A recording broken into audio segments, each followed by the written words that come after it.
नमस्कार, आप देख रहे वीके न्यूज। मैं हूं सुनील राउत। द्वापर युग में महाभारत क्यों हुआ, इस सवाल का सरल सा जवाब है सत्ता। एक परिवार में सत्ता के लिए अधर्म की राह पर चलकर कौरवों ने पांडवों से सारा राज्य छीनकर उन पर अत्याचार किए, उन्हें अपमानित किया और अधर्म की राह पर चलकर सत्ता से बेदखल करने की कोशिश की गई।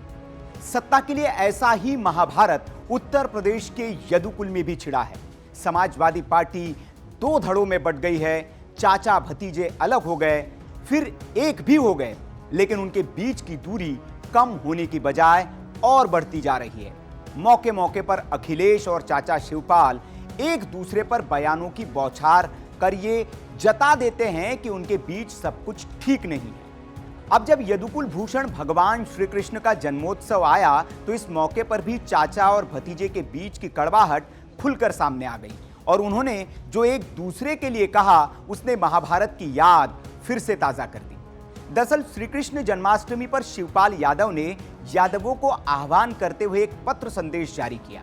शिवपाल ने इस पत्र में यादवों को संबोधित करते हुए लिखा, समाज में जब भी कोई कंस अपने पूज्य पिता को छल से अपमानित कर पद से हटाकर अनाधिकृत अधिपत्य स्थापित करता है तो धर्म की रक्षा के लिए मां यशोदा के लाल ग्वालों के सखा योगेश्वर श्री कृष्ण अवश्य अवतार लेते हैं। अपनी योग माया से अत्याचारियों को दंड देकर धर्म की स्थापना करते हैं।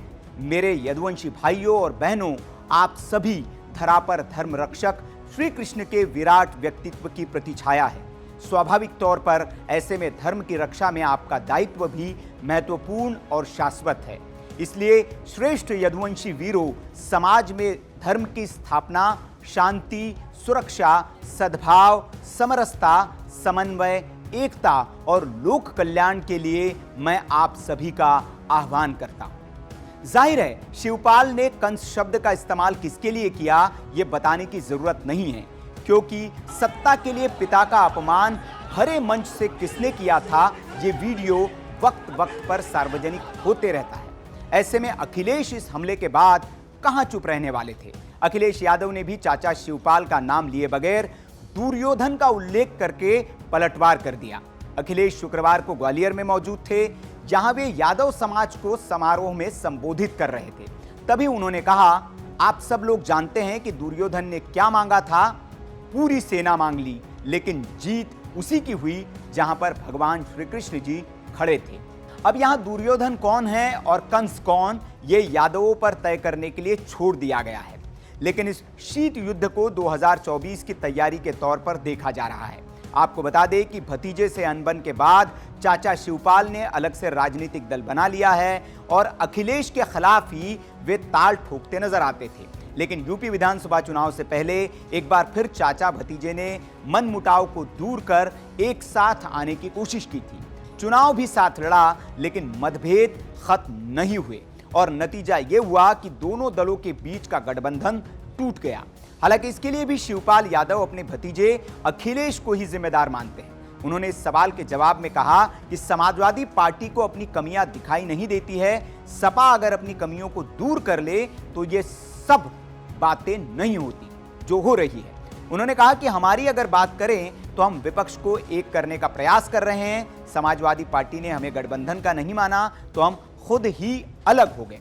अब अपनी पार्टी को मजबूत करने और इसे बढ़ाने में लगे हैं और इसलिए हमने पार्टी में युवाओं को जिम्मेदारी सौंपी है। आपको बता दें कि चाचा भतीजे के बीच 2016 में सपा की उत्तर प्रदेश में सरकार रहते ही अनबन शुरू हुई थी और दोनों के रास्ते तब जुदा हो गए थे। शिवपाल ने 2018 में प्रगतिशील समाजवादी पार्टी लोहिया का गठन किया।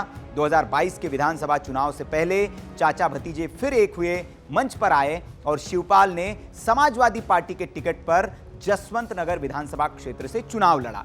वे जीते भी, लेकिन चुनाव नतीजे आते ही दोनों के बीच की अनबन, मनमुटाव फिर सामने आने लगा।